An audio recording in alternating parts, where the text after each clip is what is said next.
Breaking news, guys. Big news in the China's EV world.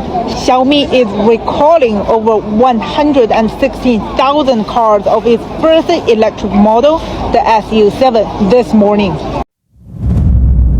Xiaomi filed the recall plan with China's market regulator, covering cars built between February 2024 and August 2025. So what is the problem? So they said when using the L2 highway pilot system, that is their semi-autonomous driving feature, the system might not handle super rare situations well. So that means if the driver doesn't step in quickly, it could raise the risk of a crash. This reminds me of several Xiaomi car crash news. And then Xiaomi claimed there is a fix.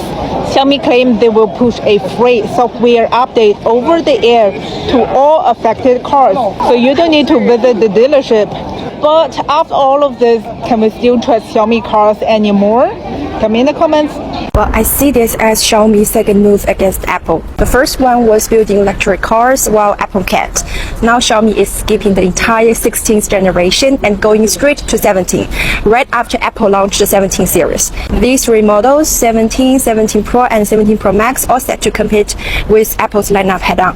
Lei Jun even called it a cross-generation upgrade, while some analysts see it as a bold signal that Xiaomi is here to compete Apple directly. But honestly, isn't too obvious unless Xiaomi is really confident in their phones. And this makes me even more excited. Apple's Pro Max sells for 17,999 RMB in China. If Xiaomi delivers big upgrades at a much lower price, would you actually switch from iPhone to Xiaomi? In my earlier videos, I explained why Xiaomi could build a car and how strong its smart home ecosystem is. So who knows, maybe Apple fans will give Xiaomi a try. I'm Katie Tom, Biz Analyst, China. Talk to you later. This is in Beijing. People are lining up for the new iPhone 17. If they don't like it, they can turn around and go to the next door, maybe Samsung, maybe Huawei, maybe Xiaomi. It's free market. I wish you have it too. Have you heard of Huawei's cars? Most people know Huawei for smartphones and 5G, but in China, it's now reshaping the smart car industry. Huawei doesn't build cars the old-fashioned way.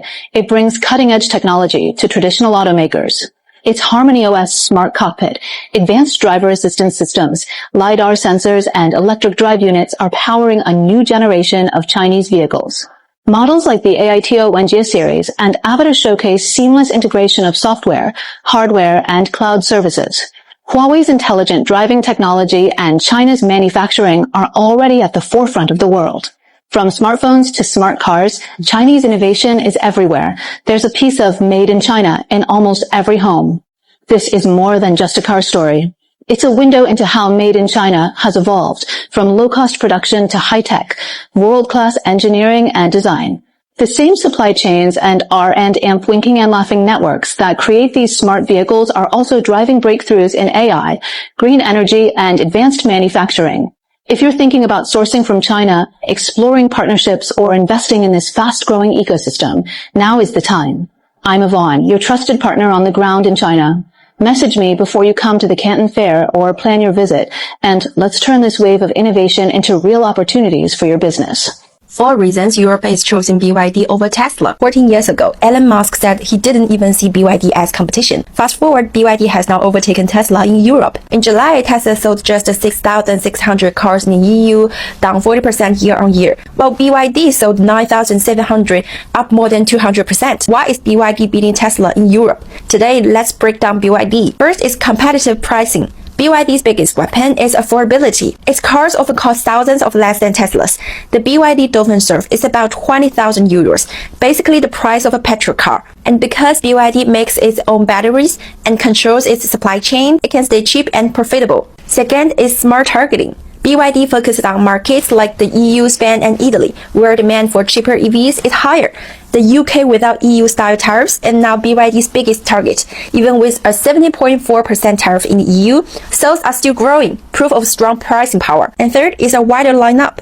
While Tesla relies mostly on the Model Y and Model 3, BYD sells everything from Small city cars to SUVs to luxury models, more choices means more buyers. While fourth is cost of ownership. EVs are already cheaper than run the petrol cars, so BYD's pricing brings them within reach of middle and lower income families, which is the largest buyer base in Europe. Tesla sales are sliding, its lineup is aging, and Musk's persona doesn't help. Meanwhile, BYD offers that Europe wants: low prices, variety, and smart targeting. For consumers, that means more affordable EVs. For investors, it's a sign. The balance of power in the global EV race is shifting. In Europe, BYD is quietly taking the driver's seat. I'm Candy Business analyst in China. Talk to you later. 3 Chinese luxury brands that you didn't know. Dongmu started as a furniture maker and is often compared to Hermes because of the intricacy of its designs and craftsmanship. They started expanding into bags in 2016 and have grown steadily since. The brand's focuses on preserving and reviving domestic techniques that have been around for centuries. Then with 1463 from Erdos, which is one of the biggest cashmere companies in the world, they started this high-end label of theirs that constitutes of 14, which reflects the micron count, and 36, which represents the optimal length of a high-quality cashmere fiber. While there were reportedly plans to expand, it never happened. Shangxia is a brand that Hermes was heavily involved in when it first started. It now belongs to the investment arm of the Agnelli family. They cut the ready-to-wear line. They're now doing only homeware pieces, meaning furniture mostly. And the Parisian store also closed its doors. 2022, I was one of less than 200 American students in China. Also, ignore this, I just got sinus surgery, so sorry if I sound weird. One thing a lot of Westerners don't know, which low-key I've been kind of gatekeeping, I'm not gonna lie, is the fact that Chinese luxury brands are so much better than Western luxury brands.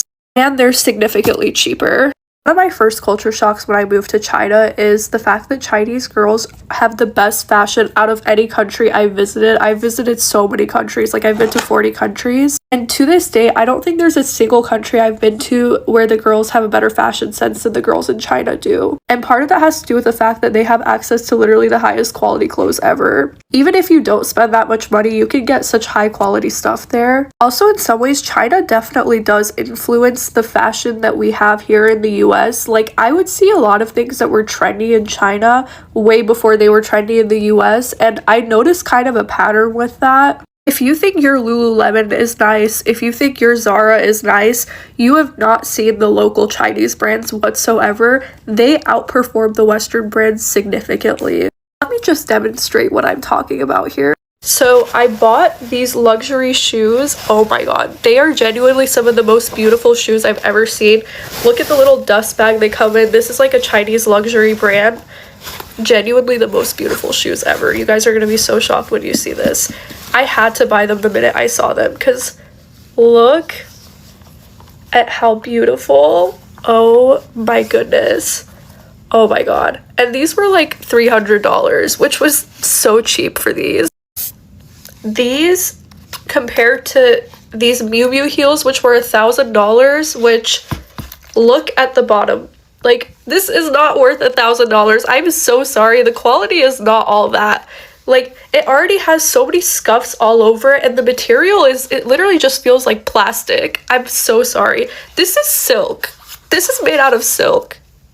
And Miu Miu forgot my dust bag, but anyway, if you guys want, I can make a list of my favorite Chinese brands.